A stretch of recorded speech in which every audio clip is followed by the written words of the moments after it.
To the home classes. I am Daljit Singh, teacher from High School Kumail, Zone Batot. Today, I am going to deliver a lecture on the first lesson of the history of class 10, which is the rise of nationalism in Europe. Europe में nationalism की शुरुआत कैसे हुई? प्यारे बच्चों, आप लोग जानते हो कि हम एक डेमोक्रेटिक नेशन में रहते हैं, हम एक जमहूरी देश में रहते हैं और हम नेशनलिज्म पे यकीन करते हैं। लेकिन क्या आप लोग ये जानते हो कि नेशनलिज्म का क्या मतलब है और ये कंसेप्ट जो है वो कहाँ से आया और इसका रिलेशन जो है यूरोप के साथ क्या है और यूरोप के लोगों का क्या ड्रीम था?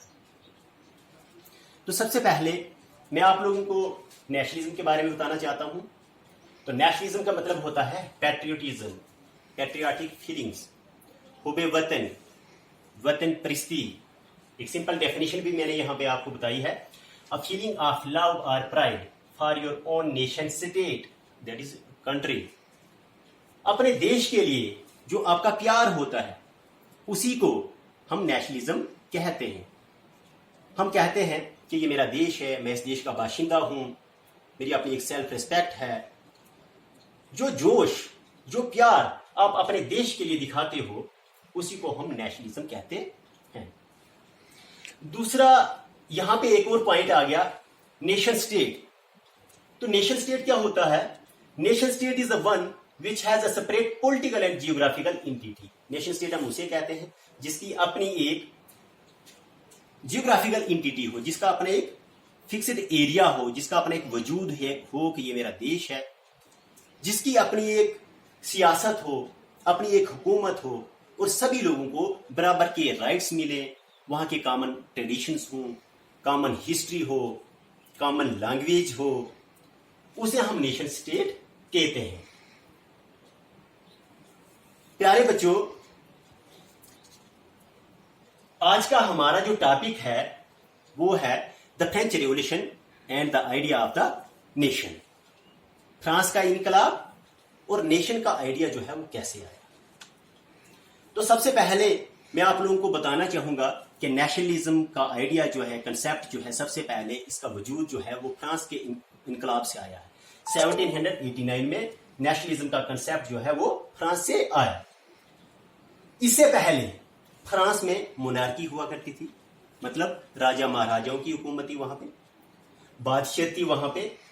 लेकिन 1789 के बाद फ्रेंच रिवॉल्यूशन हुआ, फ्रांस में इनकलाब आया, चेंजिंग आई। वहां पे लोगों ने राजा महाराजाओं की हुकूमत को पसंद नहीं किया, वो उनके खिलाफ हो गए और जगह जगह पे उन्होंने उसके खिलाफ धरने दिए, राजा महाराजाओं की हुकूमत के खिलाफ, मोनार्की के खिलाफ।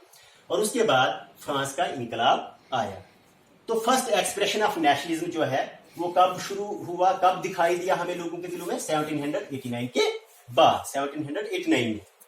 और इस इनकलाब की वजह से, इस रिवॉल्यूशन की वजह से, इस फ्रेंच रिवॉल्यूशन की वजह से, जो रिवॉल्यूशन का मतलब होता है चेंजिंग, इस जो चेंजिंग आई फ्रांस में, जो चेंजिंग आई, हम उन चेंजेस के बारे में मैं आपको बताऊंगा कि फ्रांस के इनकलाब की वजह से वहां की हुकूमत में, वहां के लोगों को क्या मिला, उसके बारे में आपको बताऊंगा।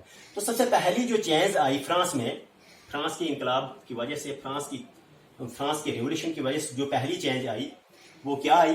Power transfer from monarchy to common people, means के डेमोक्रेसी।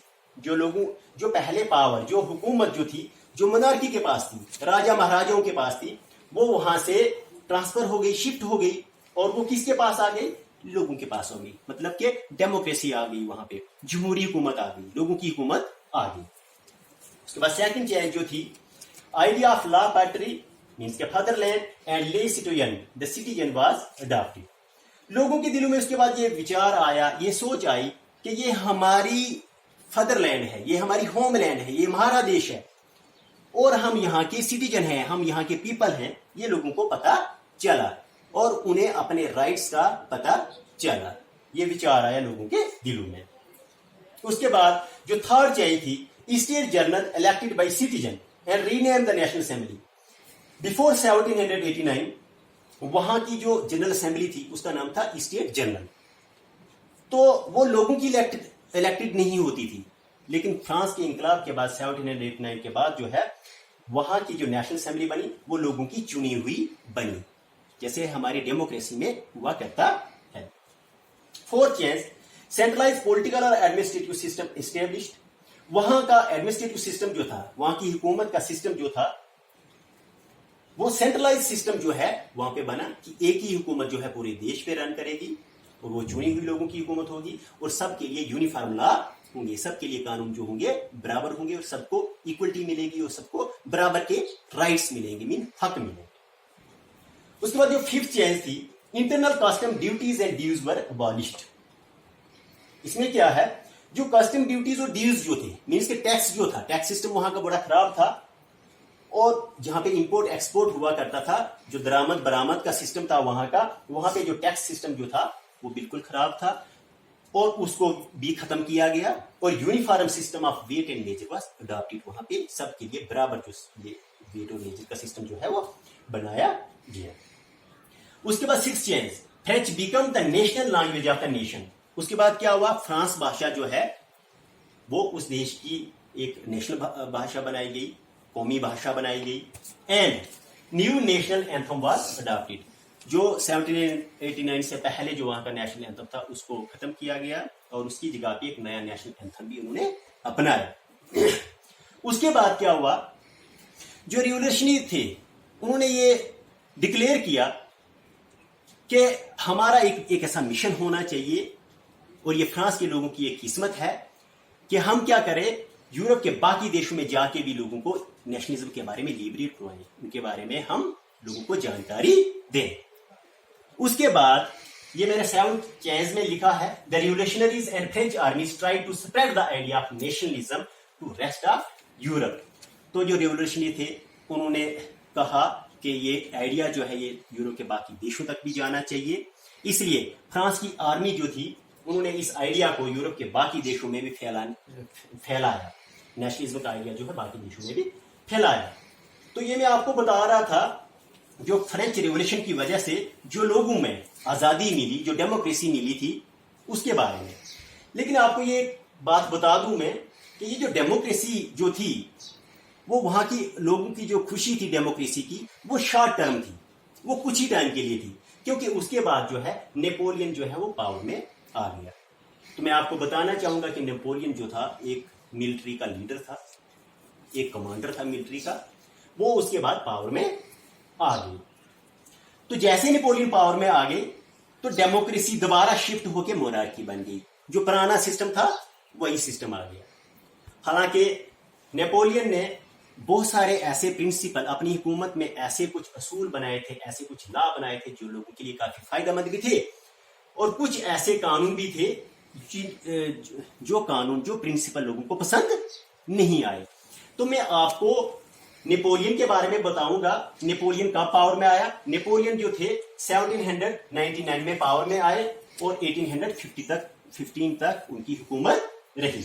तो उसके बीच में जो एरिया 1789 के बाद 1799 तक जो लोगों ने डेमोक्रेसी का मजा लिया वो अब खत्म हो गया, क्योंकि नेपोलियन पावर में आ गई। तो नेपोलियन ने सबसे पहले जो था, Napoleon started seizing political power in France. Napoleon ने 1799 में क्या किया, पॉलिटिकल पावर जो थी फ्रांस में अपने कब्जे में कर दी। उसके बाद नेपोलियन ने क्या किया, 1804 में इंट्रोड्यूस सिविल कोड, जिसको हम नेपोलियन कोड भी कहते हैं। नेपोलियन ने सिविल कोड ले आया वहां पे, जिसका नाम था नेपोलियन कोड। तो इस नेपोलियन कोड में बहुत सारे लोगों के लिए कुछ फायदे भी थे और कुछ नुकसान भी थे। बहुत सारे लोग इस कोड से खुश भी थे और बहुत सारे लोग इससे नाराज भी थे। तो मैं आपको वो बताना चाहूंगा कि नेपोलियन कोड में क्या क्या लोगों को फायदे मिले। तो सबसे पहले वहां पे नेपोलियन ने क्या किया, अपने इस नेपोलियन कोड में जो लॉ बनाया था, जो प्रिंसिपल्स थे इसके, उन्होंने सबसे पहले क्या किया, अपनी हुकूमत में एडमिनिस्ट्रेटिव डिविजन्स किए। उसकी जो हुकूमत, निजाम हुकूमत थी, जो एडमिनिस्ट्रेशन थी, उसको डिवाइड किया। उसके बाद अबॉलिश्ड फीडरल सिस्टम, वहां का जो जागीरदाराना निजाम था उसको खत्म किया। फीडरल सिस्टम होता है जागीरदाराना निजाम। Freed peasants from serfdom, peasant होते किसान उनको आजाद करवाया सर्फडम से। सर्फडम का मतलब होता है गुलामी। सर्फडम का मतलब क्या होता है? गुलामी, मतलब फोर्सिड लेबर जिसको बोलते हैं, बॉन्डेड लेबर थी वहां पे, उसको भी खत्म किया। ट्रांसपोर्ट एंड कम्युनिकेशन सिस्टम को बेहतर बनाया। जो ट्रांसपोर्ट सिस्टम था, कम्युनिकेशन सिस्टम था, उसको भी इंप्रूव किया, उसको भी बेहतर किया। यूनिफॉर्म लॉज फॉर ऑल, सबके लिए बराबर के कानून बनाए। राइट ऑफ प्रॉपर्टी भी उसमें था, प्रॉपर्टी का भी हक दिया। और exchange of good from one region to another, उसके बाद मतलब लोग अपने ही उस देश के अंदर जो थे गुड्स को एक्सचेंज कर सकते थे, वो इंपोर्ट एक्सपोर्ट कर सकते थे। तो ये कुछ एडवांटेजेस थे, फायदे थे जो नेपोलियन कोड के थे। अब मैं इसकी कुछ वीकनेसेस के बारे में बताऊंगा। जो सिविल कोड था, नेपोलियन कोड जो था, उसकी कमजोरियां क्या थी, क्यों लोग उसको, बहुत सारे लोग उसको पसंद नहीं करने लगे, तो क्यों नहीं करने लगे, इसके बारे में आपको थोड़ा सा बताऊंगा। तो सबसे पहले इसकी कमजोरी जो थी, उसने क्या किया, सेंसरशिप लाया उसने। इसका एक प्रिंसिपल था सेंसरशिप। इसका मतलब यह हुआ कि उसके बारे में, नेपोलियन के बारे में कोई भी आदमी उस देश में बोल नहीं सकता था, उसके खिलाफ कोई भी बोल नहीं सकता था। जो उसको मन करे वही वो करेगा, बाकी किसी को भी बोलने का कोई भी हक नहीं है। या किसी किस्म का भी कोई प्रिंट मीडिया है, वो उसको प्रिंट नहीं कर सकते, उसके खिलाफ कोई भी बात वो प्रिंट नहीं कर सकते।